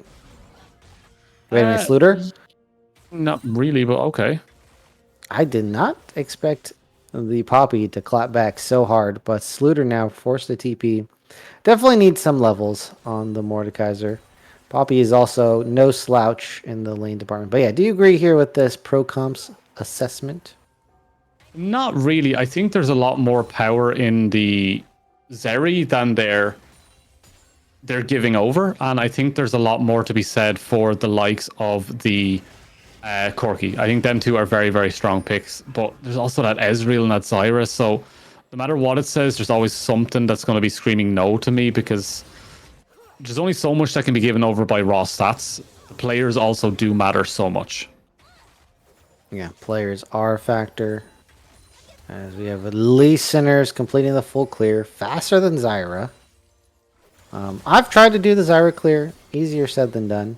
As both junglers going to meet, but now I think Lee Sinners in a bit of trouble. Getting surrounded on all sides here. The knockup not going to land, but the root does. And now Scruff trying to get the finish. Goes to Maharaga. First blood for Dorado. And Lee Sinners just gets caught out in a untimely fashion in that river. Just missed it by a second. Just missed it by a second, but that will definitely be affecting them for now. As we do go back up to this top line, it's not going to be as fun as we saw before. Not going to be as much fighting at the moment. As I say that though, a nice pull in, but what else can really happen from that point on? Nah, yeah. Sluter's just trying to get this wave in because the TP is going to come through. And yeah, so this Zyra clear, the 247 clear, guys, I beg everyone to try it. It's harder than you think. Oh, Zaffa not going to get knocked up here. Helper going to try to get that stun down and disengaged, but this is a low HP Sivir as the wave is shoving away. Yeah, he's going to leave Zaffa behind in that experience and those minions. But Zaffa actually going to set confidently. Oh, grand entrance, but there is no follow-up here. And now they're turning it around on Husky. They're trying to get this damage down. And the double stun with the flash. As I feel like Dorado had an opportunity and something just went awry. Yeah, it kind of just slipped away from them there for a second. Zaffa's going to stick around even more, though, and I'm not really liking this. They should have enough to at least pick up some small items and kind of get themselves into a decent position, but they're actually going to allow for pressure to be given over. Maharaga is walking down this way, and this could turn disastrous very, very quickly if Maharaga doesn't get spotted, and it looks like it's going to be an all-in before that as Husky Templar actually goes forward, uses the barrier, flashes out, Ignite is on, but here comes Maharaga to clean this one up. Zaffa, you are in a world of hurt as Husky Templar, trying to escape from Helper. Helper does get the knock, does get the auto, does get away with the kill, but dies in the end. Double kill over to Maharaga, and the Sejuani player goes nuclear. Zyra picking up 3 kills total now with a bounty, and that's going to be a big, big issue because Zyra damage is nothing to scoff at. That is very painful. Plant bullets hurt quite a bit, and so getting anywhere closer to that first item mark is going to be huge for their ability to just lock down objectives, as you're saying earlier. And so Dorado through Maharaga are in a great spot.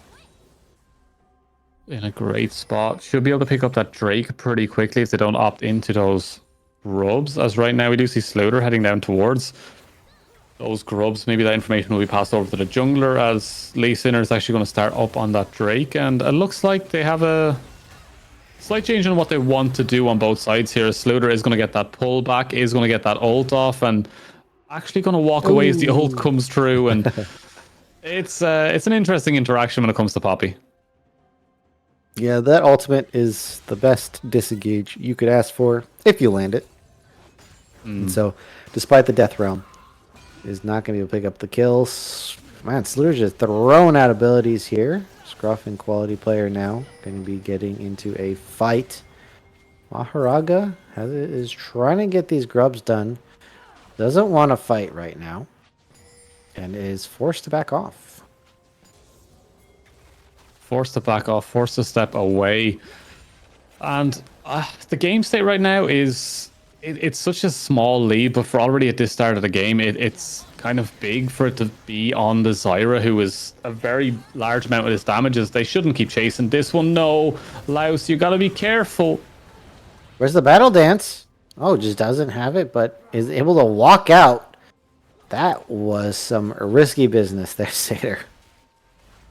Yeah, shouldn't have been allowed to walk out, but shouldn't have been going forward either. And this is what happens sometimes when you have a sub coming in. Sometimes that synergy isn't there, the communication isn't there, and yeah, that's kind of unfortunate. But Maharaga really doesn't care as Lee Sinners now has to flash away and will manage to step out of that one. But this game is already looking messy.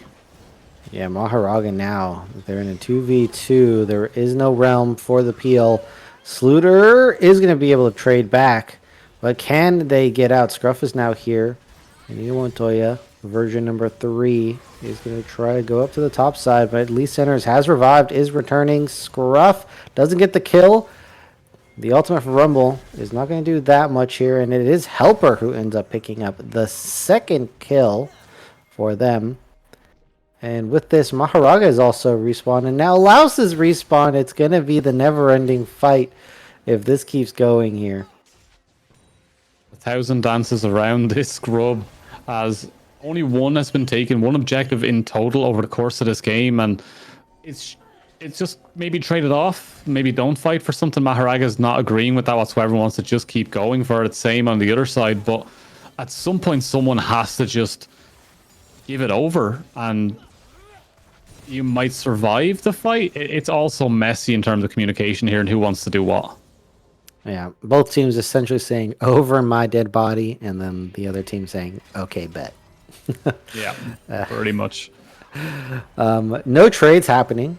A lot of teams are afraid to make early moves, but none of these teams here. You can tell they're both used to playing aggressively, right, Sater? So when you get both of these aggressive matchups, it ends up being a fiesta like this quite often. Yeah, and it's not that we don't like fiestas, as we do get a pause coming in. Hopefully that will be sorted very, very quickly. But it's not that we don't like fiestas. Sometimes we like to see controlled play from start to finish. And just not really happening right now. I know there's not a lot of kills, but there's been so much fighting, so many summoners burned, and every single time there's any objective available, both teams are like, it's mine, and then neither of them gets them. It's really bad vibe checks. Yeah. It looks like we are getting close to first item for Lee Centers here. Interestingly enough, Maharaga has got full boots upgrade plus the mask instead of going for the Spirit Ashes. Now, I have not done the math on this, on what is better, but it looks like they're opting in for the early MS plus the magic penetration, and we'll see how close they are to finishing up their first item compared to Lee Centers here. Yeah. I haven't done the maths either, and Zyra, it's you kind of want to get that first item boots. You don't really need that extra penetration. You don't really need that extra speed. I'm not too sure what's scaring you in terms of needing to get away from something. Corky also getting closer and closer to that Trinity will eventually open them up to a bigger roaming potential, as both mid laners are kind of stuck with that we want to scale right now. So there's still a few more bits we got to wait for, but with the way these two teams have been playing, once it starts, it's not going to end. The fighting will just continue. Yeah, they will fight until one of them drops. And in the first game, that was quite a flip flop to either side. Second game, just the winning formula all the way through. So we'll wait and see until one team gets a firm advantage, because once that happens, it seems like the game is just over from that point. But you got to get a big enough advantage first. Yeah. What will that advantage be? Will it be forced towards Drakes? Will it be finally getting a couple of grubs on the table for either side here? Because we're still in this case of no one's really gotten a major objective. No one's really got the full force on one yet. And all we're seeing is half takes and one grub and bad fights. It's getting kind of worrisome that neither team can find the inch they need to actually take over some of this game, right? And part of it is they just keep clashing over and over again. And so that means that, if you win that, then you're in a good spot. But then if you lose that, then you're in a bad spot. And so that keeps happening over and over again. They keep coming head on to each other instead of switching to the other side of the map. And, I guess they're saying they're not afraid, but sometimes it puts you in a bad spot. Fear is good when it stops you from making a mistake. I think that's the main difference. Like, the fear that they're not holding on to is causing them to take fight after fight when sometimes you don't need to take that fight. And then someone flashes out and then no one gets the objective. It's biting the hand that feeds you. It's like, if they're taking grubs, we can take Drake. Why are we not just taking the Drake in that situation instead of forcing this fight again and again? And it's getting worrisome for both sides that neither team is willing to succeed, and just one of them kind of needs to at some stage soon. Yeah, I mean, it's hard to come back with that kind of game style, right? It's a style that can get you a strong lead, and if the NA team opts into it, that's great. That you just keep grinding out fights that you win. But as soon as you need to, start playing smart because you're behind and you can't keep fighting, that's where this kind of play style is very negative and very difficult to get out of, because if you have a support player who likes to engage all the time, or a jungler who likes to engage all the time, it becomes very difficult to opt out of this play style.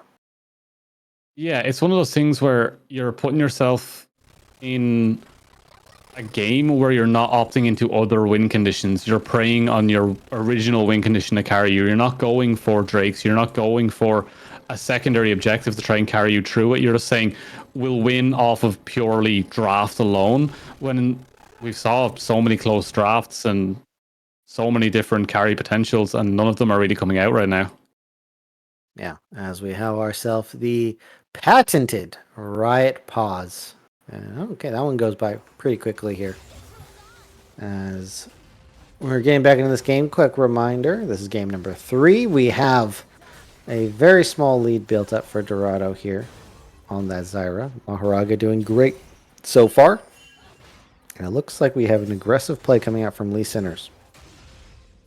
At least they're trying to get something done. But in the top side, we have the usual 1v1. Just going to slowly bully each other. Buckler versus Massive Iron Mace. The trap is set. There it is. And it is sprung here. But Maharaga unleashes an ultimate. Knocks up 2. And it's Lee Sinners who gets caught out. Now Zaffa trying to get out of here. Scruff. No burn is going to secure the kill. Flash root just to pick up a flash trade on the support there. And so, is Laos going to take this a step too far? This is a free dragon, just for them to basically pick up after winning that fight. And what a turnaround. It looked like the Fnatic Death Brush was going to work, but they sniffed it out very well on the side of Dorado.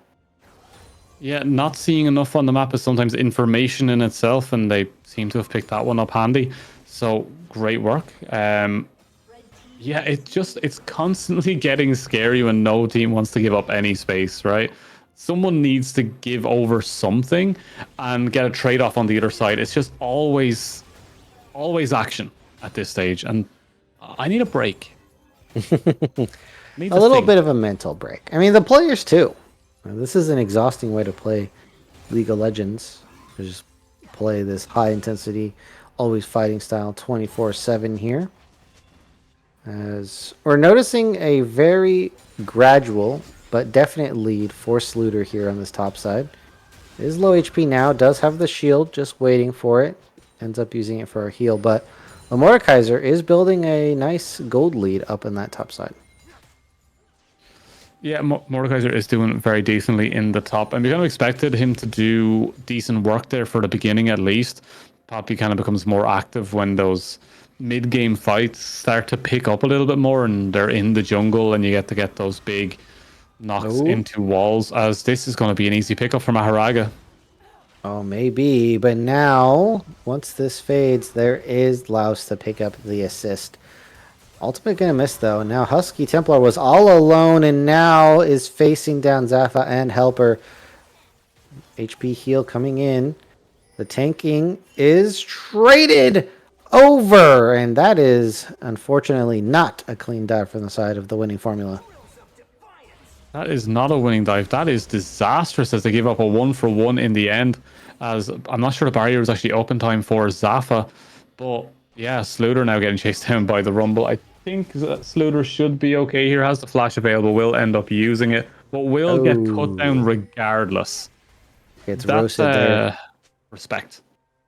Yeah, the tail end, the just a little too fat. You know, just had too much junk in the trunk and gets singed by Rumble. As Maharaga now going to be picking up the wave instead. Question is, are they going to fight for this Rift Herald? I'm going to say yes, just because it's Vanquisher, but I feel like they shouldn't. I feel like they should be stepping away from this one. The Grubs are going to go over. Don't try and contest it. I don't want to see anyone flying into the pit to try and pick up one and give over their life. Just let it go 3 for 3 and work your way down towards maybe getting that bot tower, maybe giving the ADCs some love, because that has been mostly 2v2s or 1v2s. Yeah, so far. I think it's a lot of roaming from Laos, as Husky Templar has been alone in that bot side quite a bit. And, I mean, once you have the static shiv, should be doable here. And it looks like Dorado are taking your advice. They are steering clear of this Rift Herald. Staying away for now. Staying away for now, as we do see more trades up in this top side. Poppy versus Mordekaiser. Why? What is Mordekaiser again? The Something of death. Oh, wow. Don't ask me about lore, Satyr. I'm just thinking because Poppy's a hero. Like she's meant to be a chosen hero. She doesn't Yeah. know she's a chosen hero. She's just trying to deliver the hammer to herself, but she never really knows it. Yeah. And Mordekaiser's his title. Well, Even. Zephyr knows that they're about to die right here as Maharaga picks up the kill with the ultimate. Quality player, though. TP trying to save, be a hero, ends up going down themselves. And Dorado now starting to build a decent lead, growing up to 3k after this turret. As I believe Mordekaiser, I mean, he's like a Death Knight. I don't remember what they are in lore, though. It's the punishment Iron continues. Servant, by the way, but that's a big combo coming through from Lee Sinners and Helpers. They are melting through the squad of Dog. Up in the top side, we finally see Sluter getting the better of Poppy in that 1v1 and taking them down for their first death. But Lee Sinners and Helper, that's some work. Wait a minute. That was only one kill. It looks so epic, but they just barely not enough damage. I mean, if someone like Zafa was there, might be picking up a kill. Maharag has been spotted out. Zafa, flash away. Boomerang does hit the burn, and that is going to be a dead plant there for Zafa, picking up another bounty. Picking up another bounty, and yeah, Zafa, the Silver's starting to work a little bit better now, I think. But as we do see more trades in that mid lane coming from the Corki and the Ezreal, and we do see an attempt at an engage and a disengage, and a Husky Templar getting caught. This is not what you need from your Zeri right now. All right, uses the ultimate. Is going to try to extend it, but Corki Rockets going to dissuade. And, well, if they had any tempo for this dragon, it's all but not being picked up by the winning formula here. Even up those dragons 1-1. Even up those dragons 1-1 at 16 minutes. I don't think I've seen less Drakes. They've been busy fighting for grubs and Rift Heralds of the sort. That's the new meta, Satyr. Ignore dragons, acquire grubs. It's crazy though, no? I mean, I think the Zeri team would love to have dragons to extend themselves into the late game, but both games ended before the soul was even a factor. So maybe these games are just being played too fast for the dragons to even matter. Crazy work coming through. Okay, Dorado, they're going to push to this top side here. They have the grubs and plants to assist. So the responses from the winning formula are pretty slow. There is no response. They're thinking about going mid to try to take out Husky Templar, and they're using the Rift bot to get it tier 2, but I don't think it'll fully take it unless they want to step up into it, and the Rift is actually going to die, and Husky Templar manages to get away. It's a tier 2 for a tier 2, but I don't know, everything seems slow. The Rift Herald was traded for a tier 2, so in the end that's a slight loss because actually Scruff gets EXP and gold for killing that Rift. Engage going to come through. Lee Sinners is going to flash away, but eventually gets charmed up. Laos plus Husky Templar eventually chase down this Rumble. There is no objective though, so the times that they fight are also a bit awkward, right, Satyr? It means that you're not getting as much as advantage as you normally would. Well, it all seems a little bit off, but here's the engage, and Husky Templar is shut down and eliminated. As we do see the trade back maybe going on to the Poppy here as the Ezreal does rip through, but no, it will be a Sluter picking up that one as the ult goes off.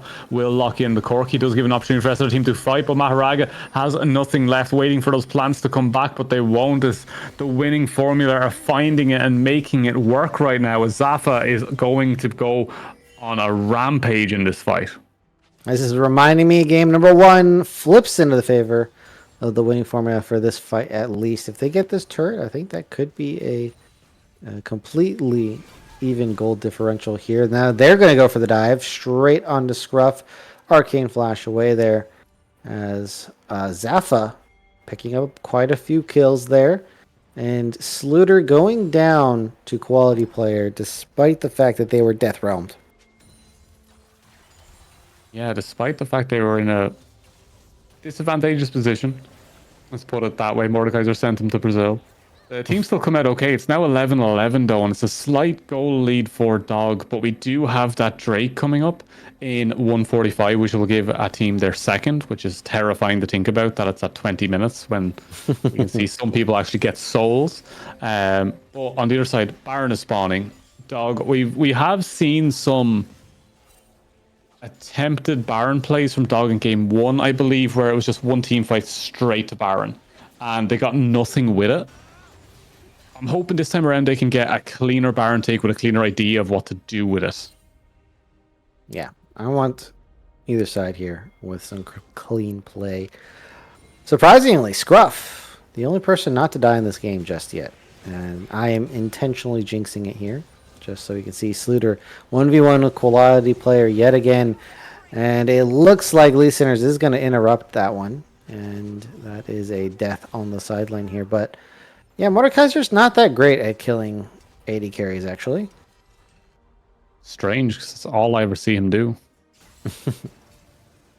He's really good at taking out supports. Like, you put a tank in front of Mordekaiser, and they just melt. They can't do anything. I think AD carries actually have a better shot. You think so? Depends on the ADC, I suppose. Some of them are not known for their ability to kill Mordekaisers, while some are completely and utterly busted, like Vayne. But Yeah, Vayne will all destroy comes down to the Mordekaiser. pick. Vayne will destroy Mordekaiser, no problem. But once the AD carries enough damage, they do have a significant chance as Zaffa going to pop that shield quite early. So we'll see. Dorado can take advantage. Looks like this blind bush is up for the taking. Contest coming through. Helper with a 3-man. Trying to follow it up. Maharaga now trying to peel it off. Scruff's going to hit a nice ultimate down the middle. And Sluter is getting the 1v1 on the Sivir. Is going to flash away right into the open arms of Husky Templar. And now quality player trying to fend for themselves under this turret. Scruff gonna go for the kill. Does get out due to the arcane shift. And now it looks like Dorado have picked themselves up a nice win. They're going for the turret first, which I think is actually smart. I don't know how relevant the dragons are, but the turret will be forever. Turrets are forever, and Drakes are temporary. Well, right now, Sluter is going to temporarily take Poppy off of this map and try to get them out of this contest, but looking strong still. Oh, more time to the play flash. with, and an outplay possible. Sluter in trouble. No shields going to come over from the Rakan.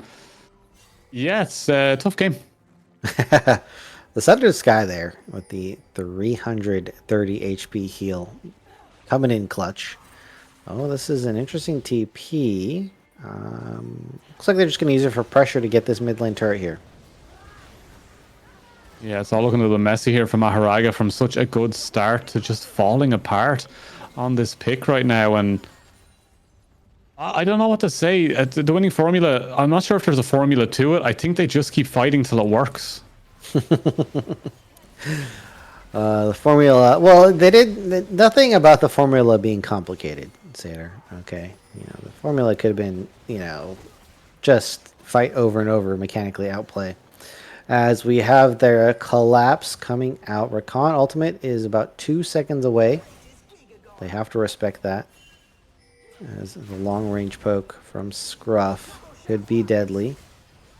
Engage, grand entrance, battle dance. Scruff trying to go for the kill. Helper peeling off as well. Sluter has a death realm, doesn't get a grab, so that will not be a pick. Do they go for the Baron? They know they're low. That's a good call. Yeah, it's about what to do with it after, though. If they're to get this cleanly, last time we saw them do this, there was a period where they got nothing with it, and they ended up kind of faltering almost immediately. But the fight instead is going to go through as Helper now in a little bit of trouble. But there's Husky Templar once again shut down. The rest of the team trying to backpedal here as Sluter caught in the 1v1 with Zaffa. Zaffa manages to win it as that burning carpet is on Maharaga. Maharaga gone, and you said it was a good call. Why did you lie? I am now responsible for what happens after the good call. And Dorado Gaming, it wasn't pulling the trigger on the engage. They didn't really get key targets there. Laos trying to get them to peel off this Baron so far. It is proving to be a good idea. Lee Sinners does get sniped by Scruff. Helper's low. Can Scruff get out of here? Can they get at least one more kill? The stun into the wall is going to shut that one down. But the Baron, importantly, does not go over Satyr. It's still alive, unlike most of the team on both sides. They just keep dying back and forth. But yeah, Baron managed to survive all of that, and now we're going to see hopefully a better face coming out from both sides, as they kind of have better ideas on who to focus. Now this is the point where they can start to really solidify where they need to go. So we get a beautiful replay here, and Crims, it's just back to front perfection, right? Well, a couple things. The Recon engage comes through, but they were peeled off by that Rel ultimate. So great peel, saving Lee Sinners, and then they were able to front to back it there, kind of just throwing their AoEs into the clump of Dorado. And so Zafa is going to do a lot of damage in a situation like that. Same with quality player on the Corki, both of these AoE champs, and they kind of just diced them up. Nice and easy cuts there, and Sivir, as long as they can get those ricochets and those boomerangs off, will always do something. And Corki, we've all seen Corkis, no matter what elo you're in now. They just completely destroy people. So yeah, look, this game is on a knife's edge for both sides here. One big fight could end this. Yeah, either way. I think that either team being measured, being careful, is going to go a long way for winning this game in the mid to late here, as we're 1 minute away from the fourth dragon, which is painfully slow. But no team has yet to really get a strong foothold on the game. We've seen some potential, but no one's really managed to get a solid lead or solid objective this game. Yeah, no solid leads, no objective leads. There's one Drake lead. That's pretty much it. The towers, no one's broken a base yet. There's one more tower for the side of Dog. Yeah, look, this is looking very, very... It's looking like a very mid game. It's just mid. All right. It's going to explode into a beautiful fight, but... Oh no, here we go. Templar is low. And now the engage coming through from Rel, and they're going for the deep dive. Sluter is almost dead already. Laos is a bit late. They're going to try to recover this one. Zafa gets another kill. Sluter in the death row. I'm trying to get this 1v1, but that leaves Maharaga all alone, and that is the boomerangs coming through. Sluter with the shield isn't gonna get it, and that is a win again for the winning formula. They're going to pick up another team fight victory and a slow gold lead. No, don't go Baron. They're going Baron. This seems... It looks like they have enough damage. It's not the damage I'm worried about. It's that they could have got tier 2 Drake reset and then reset for a Drake when they're winning fights around this area anyway. Like, this should be straight resets for them, or are they going to run to Drake now? I would not run to Drake. No, you have to reset now. It looks like they're going to be late. Just slightly. Maharaga is the last one, so they're going to be very far behind. I think they're going to be okay on time. We'll see, though. If a fight starts and they do not have their key players in position, could be disastrous. Yeah, I feel like that was a strange call. That will be in the back of my mind for the next while when it comes to how I weigh up these teams. They do manage to get the Drake anyway, but I just feel like that tier 2 Drake reset and reset the Baron fight would have been a much better play. Maybe I'm wrong. Well, they get both objectives. And I believe Poppy has not reset still. So we'll see what they do with that one. They're trying to siege up this turret. And that is barely going to be standing for much longer here. They could spread this Baron, but they're just going to keep it as a siege 4-man team in the mid lane. Yeah, siege 4-man team in the mid lane. The tower will fall, and it's either pull the trigger now, Dog, or let this be your ending. But it looks calm enough, and they kind of still have to get those towers down in the top side as well here.